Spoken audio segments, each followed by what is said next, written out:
क्या भारत की छतें देश को रोशन कर सकती हैं? आज हम भारत की बहुत बड़ी रूफटॉप सोलर योजना को समझने जा रहे हैं।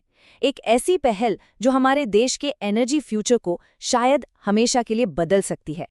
देखिए, भारत एक बहुत बड़ी ऊर्जा चुनौती का सामना कर रहा है और सरकार के पास इसका एक बहुत ही अनोखा समाधान है जो सीधा हमारे घरों की छतों से जुड़ा है। चलिए पहले ये समझते हैं कि आखिर ये समस्या है कितनी बड़ी। सबसे पहली और जो सबसे बड़ी दिक्कत है वो है बिजली के बढ़ते बिल। ये बिल लगातार देश भर के घरों और कारोबारों पर बोझ डाल रहे हैं और ये सिर्फ हमारी जेब पर ही भारी नहीं है, बल्कि देश के आर्थिक सेहत के लिए भी एक बड़ी चुनौती है। और फिर दूसरी बड़ी वजह है इलेक्ट्रिक गाड़ियां। प्रदूषण से लड़ने के लिए यह जरूरी भी है, लेकिन एक इलेक्ट्रिक कार को चार्ज करने में बहुत ज्यादा बिजली लगती है, लगभग 10 घरों के बराबर। जरा सोचिए, जब लाखों गाड़ियां एक साथ चार्ज होंगी तो हमारे पावर ग्रिड पर कितना बड़ा बोझ पड़ेगा। भविष्य की इस मांग को पूरा करने के लिए भारत को करीब 250 गीगावाट की नई बिजली क्षमता चाहिए होगी। अब अंदाजा लगाइए इसका मतलब क्या हुआ। इसका मतलब है 50 से 60 नए बड़े बड़े थर्मल पावर प्लांट बनाना। ये बहुत बड़ी संख्या है और इसका मतलब है और भी ज्यादा प्रदूषण। तो और ज्यादा प्रदूषण फैलाने वाले पावर प्लांट बनाने के बजाय सरकार ने एक बहुत ही महत्वाकांक्षी और स्मार्ट योजना शुरू की है। पीएम सूर्यघर योजना की रणनीति सच में कमाल की है।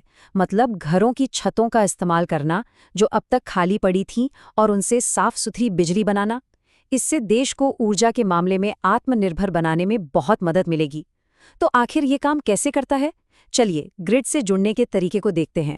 तो मान लीजिए किसी ने सोलर पैनल लगवाने का फैसला किया है। ज्यादातर लोगों के लिए इसका मतलब होता है एक ऑन ग्रिड सिस्टम लगवाना। ये सिस्टम सीधे हमारे इलाके के बिजली ग्रिड से जुड़ा होता है। इस पूरे सिस्टम का दिल है नेट मीटरिंग। इसको ऐसे समझिए कि ये बिजली के लिए एक टू वे रास्ता है। घर बिजली ले भी सकता है और ग्रिड को बिजली दे भी सकता है, और ये सारा हिसाब किताब एक स्मार्ट मीटर रखता है। होता क्या है कि दिन में जब धूप होती है तो पैनल बिजली बनाते हैं।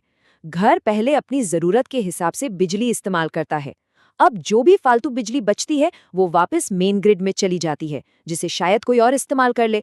और फिर रात में जब सूरज नहीं होता तो ग्रिड से बिजली वापस ले ली जाती है। ये एक बहुत ही सरल और बढ़िया साइकिल है। सुनने में तो ये एकदम परफेक्ट लगता है ना? लेकिन इस आम से सेटअप में एक बहुत बड़ी कमी है जिसके बारे में ज्यादातर लोगों को पता ही नहीं होता। क्या होता है जब मेन ग्रिड, जिससे हमारा पूरा सिस्टम जुड़ा हुआ है, वो ही बंद हो जाए? मतलब जब पावर कट होता है तब क्या? ये एक बहुत बड़ी गलतफहमी है। जैसा कि इस टेबल में बाईं तरफ दिख रहा है, एक आम ऑन ग्रिड सिस्टम में जब ग्रिड की बिजली जाती है तो सुरक्षा के लिए आपका सोलर सिस्टम भी बंद हो जाता है। इसका मतलब छत पर सोलर पैनल लगे होने के बावजूद घर में अंधेरा ही रहता है। और इसी बड़ी समस्या का हल है एक स्मार्ट टेक्नोलॉजी, जो एक अच्छे सोलर इंस्टॉलेशन की असली जान होती है। हाइब्रिड इन्वर्टर यहाँ पर असली गेम चेंजर है। जैसे ही बिजली जाती है, ये बहुत समझदारी से खुद को ग्रिड से अलग कर लेता है और घर के लिए एक छोटा सा पावर स्टेशन बन जाता है। मतलब साफ है, जब बाकी जगह बत्ती गुल होगी तब भी घर की लाइटें जलती रहेंगी।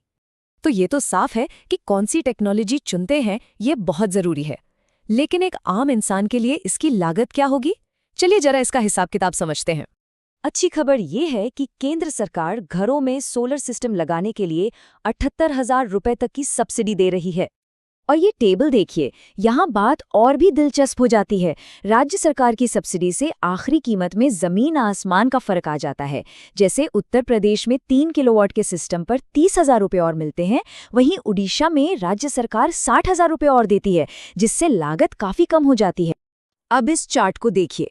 उड़ीसा में किसी के लिए सरकार की सब्सिडी, मतलब केंद्र और राज्य दोनों की मिलाकर, कुल लागत का 60% से भी ज्यादा कवर कर सकती है। ये इसे एक बहुत ही फायदेमंद सौदा बना देता है। तो इन सभी नंबरों और तकनीकी बातों के बाद सबसे जरूरी बात क्या है जो हमें ध्यान में रखनी चाहिए? अक्सर लोग सोलर पैनल के ब्रांड के बारे में पूछते हैं, लेकिन सच तो ये है कि पूरे ऑपरेशन का असली दिमाग इन्वर्टर ही होता है। ऐसा इसलिए है क्योंकि भारत में ज्यादातर सोलर पैनल कुछ ही घरेलू कंपनियों के सेल से बनते हैं और उनकी परफॉर्मेंस लगभग एक जैसी होती है। असली फर्क इन्वर्टर से पड़ता है। वही तय करता है कि बिजली जाने पर घर में लाइट रहेगी या नहीं और क्या भविष्य में बैटरी जोड़ी जा सकती है। ये हमें एक आखिरी सवाल पर लाकर छोड़ देता है। जैसे जैसे टेक्नोलॉजी बेहतर हो रही है, अब बात सिर्फ बिजली बनाने की नहीं रह गई है, बल्कि उसे कंट्रोल करने की भी हो गई है। क्या स्मार्ट सोलर ही ऊर्जा के मामले में आत्मनिर्भर होने का भविष्य है? सोचने वाली बात है।